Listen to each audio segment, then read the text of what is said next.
जय शिव शक्ति, जय माता दी। 10वां अध्याय। मैं मस्तक पर अर्धचंद्र धारण करने वाली शिव शक्ति रूपा भगवती कामेश्वरी का हृदय में चिंतन करता हूँ।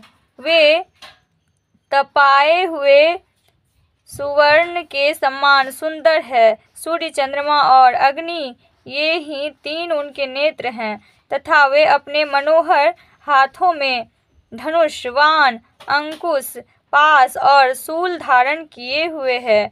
ऋषि कहते हैं, राजन, अपने प्राणों के समान प्यारे भाई निशुंभ को मारा गया देख तथा सारी सेना का संहार होता जान शुंभ ने कुपित होकर कहा, दुष्ट दुर्गे, तू बल के अभिमान में आकर झूठ मूठ का घमंड न दिखा। तू बड़ी मानिनी बनी हुई है, किंतु दूसरी स्त्रियों के बल का सहारा लेकर लड़ती है।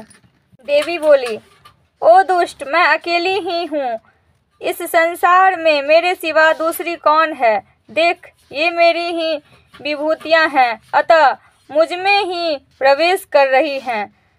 तदंतर ब्रह्माणी आदि समस्त देवियां अंबिका देवी के शरीर में लीन हो गई।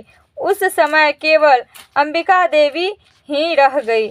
देवी बोली, मैं अपनी ऐश्वर्य शक्ति से अनेक रूपों में यहाँ उपस्थित हुई थी। उन सब रूपों को मैंने समेट लिया।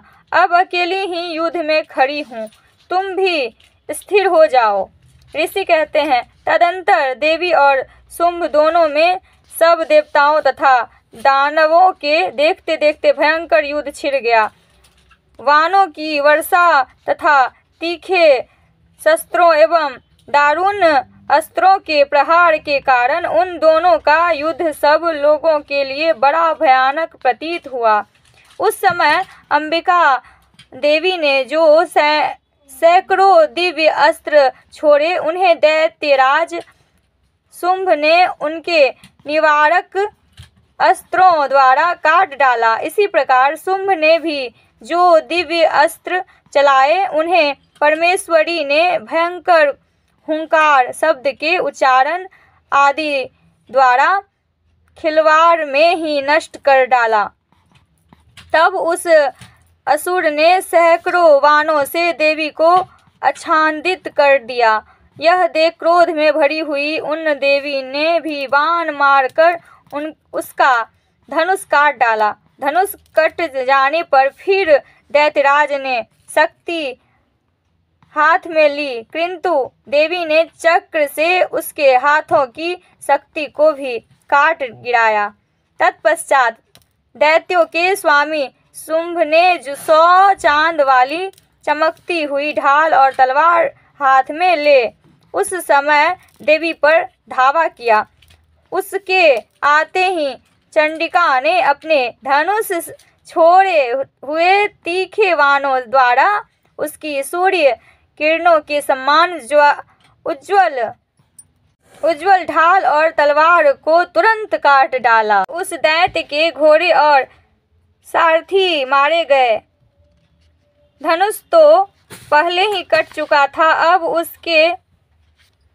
उसने अंबिका को मारने के लिए उद्यत हो भयंकर मुद्गर हाथ में लिया। उसे आते देख देवी ने तीक्ष्ण बाणों से उसका मुद्गर भी काट डाला।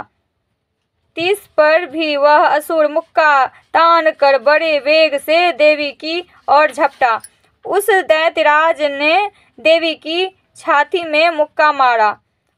तब उस देवी ने भी उसकी छाती में एक चाटा जड़ दिया।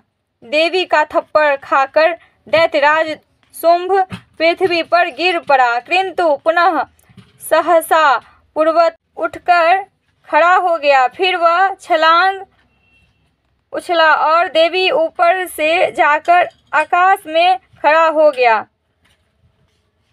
तब चंडिका आकाश में भी बिना किसी आधार के ही शुंभ के साथ युद्ध करने लगी। उस समय दैत्य और चंडिका आकाश में एक दूसरे से लड़ने लगे। उनका वह युद्ध पहले सिद्ध और मुनियों को विस्मय में डालने वाला हुआ। फिर अंबिका ने शुंभ के साथ बहुत देर तक युद्ध करने के पश्चात उसे उठाकर घुमाया और पृथ्वी पर पटक दिया।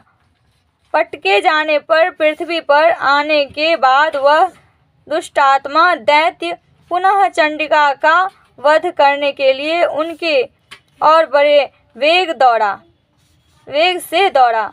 तब समस्त दैत्यों के राजा शुंभ को अपनी ओर आते देख देवी ने त्रिशूल से उसकी छाती छेद कर उसे पृथ्वी पर गिरा दिया। देवी के शूल की धार से घायल होने पर उसके प्राण पखेरु उड़ गए और वह समुद्रों तथा पर्वतों सहित समूची पृथ्वी को कांपता हुआ भूमि पर गिर पड़ा। तदंतर उस दुरात्मा के मारे जाने पर संपूर्ण जगत प्रसन्न एवं पूर्ण स्वस्थ हो गया तथा आकाश स्वच्छ दिखाई देने लगा।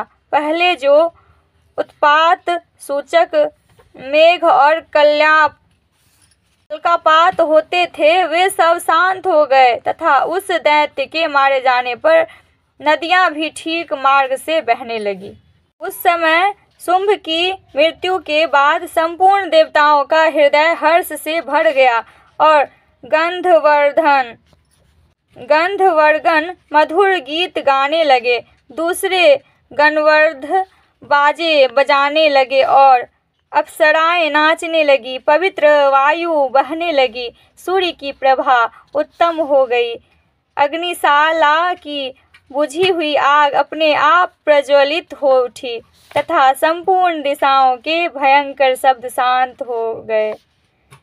इस प्रकार श्री मार्कंडेय पुराण में सार्वणिक मन्वंतरी कथा के अंतर्गत देवी महात्म्य में शुंभवध नामक 10वां अध्याय पूरा हुआ। जय जय शिव शक्ति, जय माता दी।